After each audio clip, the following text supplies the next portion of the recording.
All right, so this is article 13.3 magnetic flux, और इसमें आप दो टॉपिक्स पढ़ोगे, मैग्नेटिक फ्लक्स पे भी पढ़ोगे और मैग्नेटिक फ्लक्स डेंसिटी को भी पढ़ोगे, और आपकी बुक का पेज नंबर 115 एंड 116 है.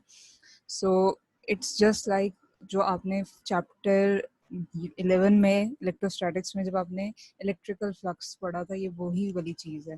वहाँ पे देखो, अगर हम एनालॉजी बनाना शुरू करें ना, सो आपके पास वहाँ पे आपने इलेक्ट्रिक फील्ड के केस में आपने ई वेक्टर पढ़ा था, electric field vector E vector पढ़ा था. फिर वहाँ पे आप फ्लक्स पढ़ते थे, जो इलेक्ट्रिक फ्लक्स होता था that was E dot A. फिर फर्दर आप ये देखते थे कि ई डॉट ए में ए आपके पास वेक्टर एरिया होता था, और फिर आप इनको ए कॉस थीटा इस तरह से करके लिख लेते थे. यहाँ पे यही चीज़, इसी चीज़ को आप पढ़ोगे, लेकिन अब आपके पास ई की जगह मैग्नेटिक के केस में, मैग्नेटिक फील्ड के केस में बी आ जाता है. और बी फिर मैग्नेटिक फ्लक्स जो होगा that will B V dot A, और फिर again A is a vector area. A is not simple वाला एरिया, वेक्टर एरिया है, जो आपने सेकेंड ईयर में एक नया कॉन्सेप्ट पढ़ा, ये वो वाला एरिया. सो बी ए कॉस थीटा, इस चीज़ को हम अभी पढ़ेंगे. और एक और चीज़ जो इस टॉपिक को याद करने से स्टार्ट करने से पहले आपको माइंड में आपको रखनी है, जिस तरह देखो बच्चों, ई आपको ई फील्ड क्या बताती थी कि कितनी क्लोज टुगेदर हैं इलेक्ट्रिकल फील्ड लाइंस. अगर ई ज़्यादा बड़ी हो, ई इज़ ग्रेटर हो, सो मतलब अगर बड़ी होती थी, ई की वैल्यू ज़्यादा होती है, तो दैट मीन्स कि इलेक्ट्रिकल फील्ड स्ट्रॉन्ग है. लाइकवाइज अगर हम कहेंगे कि मैग्नेटिक इंडक्शन यानी वी जो होगी, वो जितनी ज़्यादा क्लोज होंगी फील्ड लाइंस, उतनी ज़्यादा भी आपके पास स्ट्रॉन्ग होगी. यानी आपके पास जितनी ज़्यादा मैग्नेटिक फील्ड लाइन क्लोज होंगी, उतनी ज़्यादा मैग्नेटिक फील्ड की स्ट्रेंथ ज़्यादा होगी. सो यहाँ पे आपके पास उसी तरह हम वो करेंगे, फ्लक्स को डिफाइन करेंगे. फ्लक्स बेसिकली होता है क्या, number of field lines passing through given cross sectional area. कोई भी आपके पास क्रॉस सेक्शनल एरिया है वो आपको गिवन है, और आप ये चेक करते हो कि उसमें से कितनी नंबर ऑफ लाइंस पास करी है. फॉर एग्जाम्पल, ये आपके पास एक सरफेस है और इसका कोई एरिया है ए. सो इसमें से अगर दो लाइंस पास कर रही हैं, सो इसका फ्लक्स जो होगा that will be number of field lines passing through, these are the magnetic field line. So इसका फ्लक्स होगा 2, और इसका यूनिट जो होगा that will be weber. Next आपके पास अगर ये वाली सरफेस है और इसमें से 3 लाइंस पास करें, सो इसका फ्लक्स विल बी 3 वेबर. सो यहाँ पे आपके पास ये आपको पता चल गया कि flux is basically the number of field lines passing through a given cross sectional area. Flux को आप इसी से फाई से डोनेट करते हो. अगर आपने मैग्नेटिक और इलेक्ट्रिक फील्ड में सॉरी फ्लक्स में डिफरेंशिएट करना है, सो इसको आप फाई बी कह दोगे, और इलेक्ट्रिक फील्ड वाले को आप फाई ई कह दोगे. तो ये आपके पास एक ये रिप्रेजेंटेशन का वो है. अब आपको यहाँ पे एक चीज अपने माइंड में रखनी है कि surface is held perpendicular to the magnetic field lines. आपके पास जो यहाँ पे भी हमने कंसिडर करना है that will B vector area. अब थोड़ी सी रिवीजन कर लेते हैं कि वेक्टर एरिया क्या होता था. फॉर एग्जांपल, आपके पास ये एक पीस ऑफ पेपर है या एक कोई भी शीट है, और ये आपके पास लेटी हुई है, लाई डाउन करिए. सो इसका वेक्टर एरिया किधर होगा, इससे 90 डिग्रीज पे, यानी यहाँ पे वेक्टर एरिया इसका ये होगा. एरिया तो एरिया का मैग्नीट्यूड जो है that is length multiply by width, so वो एरिया तो ये हो गया ना. अब जो इसका वेक्टर एरिया है, इसका vector will be either in upward direction और डाउनवर्ड भी हो सकता है, क्योंकि डाउनवर्ड्स भी वो 90 डिग्रीज का ही एंगल बना रहा है. सो इस चीज़ से अगर आपके पास इस चीज़ पे डिपेंड नहीं करता. और अगर अच्छा ये आपके पास एक शीट है, और आप इसमें देख सकते हो कि ये शीट जो है ये लाइक खड़ी हुई है. सो इसका वेक्टर एरिया आइदर यहाँ पे होगा, 90 डिग्रीज का एंगल बन रहा है, या फिर पीछे बैकवर्ड्स भी हो सकता है.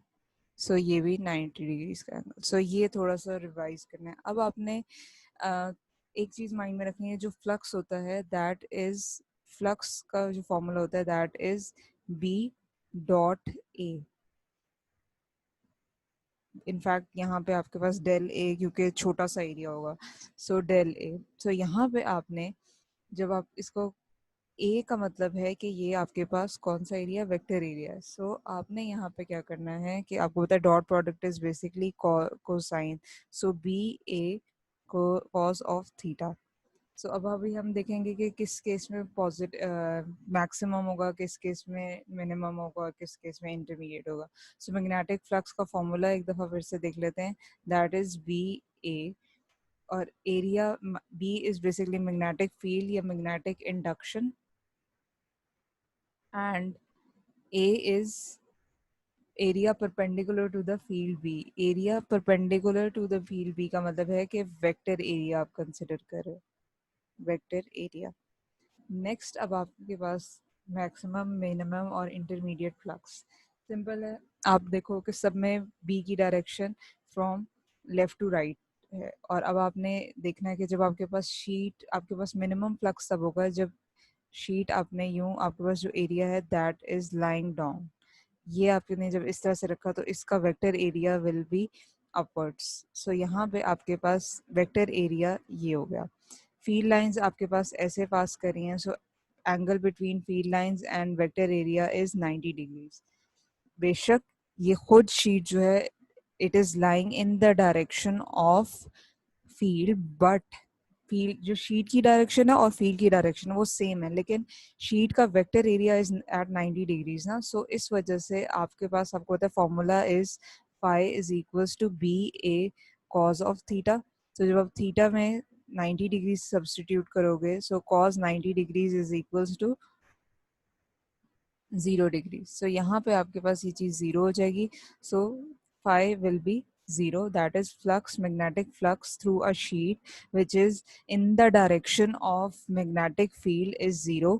या आप इसको इस तरह, हम इसको रीफ्रेज कर लेते हैं कि the flux, magnetic flux will be minimum when sheet is in the direction of field, magnetic field, or the minimum flux exists, when the vector area of a sheet the vector area of an area is perpendicular to the field. Vector area perpendicular होगा field के, या खुद जो area है that is in the direction of flux, sorry field. Next आप देखो कि अगर आपके पास ये शीट किसी एंगल पे होती है, ये आपके पास फील्ड की डायरेक्शन है, और ये शीट आपने एरिया आपके पास किसी एंगल पे होता है, ये एंगल थीटा। सो इस केस में आपके पास flux will be given as phi is equals to B A cos of theta, और थीटा, सॉरी अब यहाँ पे ये थीटा नहीं था, एरिया आपके पास इसका वेक्टर एरिया क्या होगा कि वो इस तरह से जा रहा होगा। सो जो ये वाला एंगल होगा that will give you the flux between the flux through this sheet. So ये आपके पास यहाँ पे कोई इंटरमीडिएट वैल्यू होगी, ना मिनिमम होगी ना मैक्सिमम होगी। नेक्स्ट आपके पास फ्लक्स मैक्सिमम कब होगा, जब आपके पास शीट जो है that is held perpendicular to the field, यानी शीट आपके पास इस तरह से और फील्ड आपके पास इस तरह से ट्रेवल करी है। सो आप अगर एंगल बिटवीन शीट और एंगल बिटवीन एरिया और फील्ड देखो तो वो 90 डिग्रीज है, लेकिन आपको पता है कि आपने ये वाला एंगल नहीं लेना, आपने वेक्टर एरिया का एंगल लेना है। सो वेक्टर एरिया आपके पास यहाँ पे इसका ये होगा। सो अगर आप देखो कि वेक्टर एरिया और फील्ड के दरमियान में जो एंगल है दैट इज 0 डिग्री। सो आपके पास phi is equals to B A cos of 0। So cos 0, and cos 0 is equals to 1. So cos 0 degrees is equals to 1. So phi is maximum when sheet is vector area of the vector area is held vector area is parallel to the field, magnetic field. Page 116 पे इसी चीज को आपके पास लिखा हुआ है, the flux through area will be maximum if the surface is perpendicular to the field. Flux maximum कब है, जब आपके पास area is perpendicular to the field.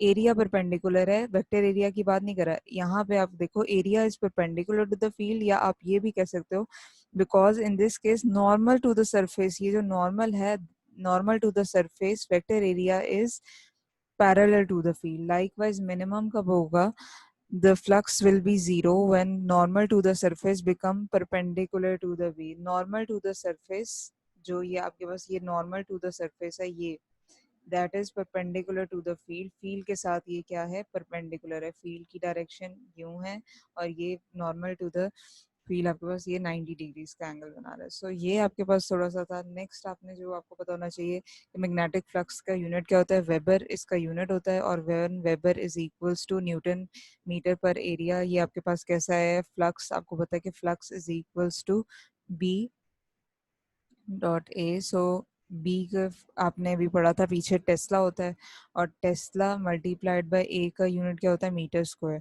So Tesla का यूनिट आपको अगर याद हो, सो टेस्ला आपके पास होता था, टेस्ला इज इक्वल्स टू, अगर बी आप याद करो, B is equals to F over I L. So यहाँ से आपके पास टेस्ला का यूनिट आ जाएगा, that is newton ampere per metre. So यहाँ पे आप टेस्ला की जगह newton ampere per metre substitute करो, सो ये multiplied by metre square, so metre और मीटर यहाँ पे आपके पास आ गया। टेस्ला वेबर जो होगा that will be newton metre per ampere. So ये आपके पास ये वाला फॉर्मूला भी आपको पता चल गया कि ये कैसे आया। फॉर्मूलाज और units very important are very important because कभी कभी ये भी आपको डिराइव करने के लिए आ जाते हैं, ये एमसीक्यूज में पूछे जा सकते हैं। नेक्स्ट टॉपिक आपके पास उससे भी सिंपल है, that is magnetic flux density. अगर आपके पास हम एक जो हमने पीछे इक्वेशन पढ़ी है, that is equation 13.3, that is flux is equals to B into A. So यहाँ पे आपको आप यहाँ से डिड्यूस कर सकते हो कि अगर आप फ्लक्स को डिवाइड कर दो एरिया से, so that will give you B. B that is magnetic induction, या अब बी को अब एक नया नाम देने लगे हो, that is magnetic flux density. B की हमने अभी 2-3 नाम पढ़ लिए हैं इस लेवल तक। बी आपके पास मैग्नेटिक फील्ड भी होती है, मैग्नेटिक फील्ड भी होती है, इसको मैग्नेटिक फील्ड भी बोलते हो, आप इसको मैग्नेटिक इंडक्शन भी कहते हो, और अब एक नई चीज हमने इसको नाम पढ़ लिया, that is B is also known as magnetic flux density. So magnetic flux density. Next अब आपके पास यानी जितना आपके पास एरिया होगा flux through per unit area, 1 metre square का एरिया है, उसमें से कितनी लाइंस पास कर रही हैं, so that will be magnetic flux density. और इसका यूनिट अगेन अभी आपको पता है कि इसका यूनिट आपको पता है कि दैट इज टेस्ला होता है, बी का यूनिट टेस्ला होता है और बी का यूनिट इज टेस्ला। और पहले आपने टेस्ला को पढ़ा था Newton per ampere per metre. So यहाँ पे अब आप एक और नई डेफिनेशन पढ़ोगे जो कि आपके पास इस फॉर्मूला के हिसाब से है। ये वाली टेस्ला की definition F is equals to B I L के हिसाब से है। सो यहाँ पे बी आप F ओवर आई एल करके निकालते थे, यहाँ पे आपने इसको इस तरह से भी डिफाइन करना है। आपके पास न्यूमेरिकल्स में ये वाली वैल्यू भी टेस्ला भी दी हो सकती है, सो टेस्ला को इस तरह से भी लिखा हो सकता है कि वेबर पर मीटर स्क्वायर। अगर आप यहाँ पे देखो, अभी आपने पीछे पढ़ी इसकी, इसका यूनिट था वेबर और इसका यूनिट होता है एरिया का यूनिट होता है मीटर स्क्वायर। सो बी के आपके पास दूसरा यूनिट पढ़ लिया, फर्स्ट वन वाज टेस्ला, और टेस्ला को आप दो तरीके से लिख सकते हो, either tesla is equals to newton per ampere per metre, और tesla is equals to weber per metre square. So that was it. इंशाल्लाह नेक्स्ट वीडियो में हम नेक्स्ट टॉपिक पढ़ेंगे।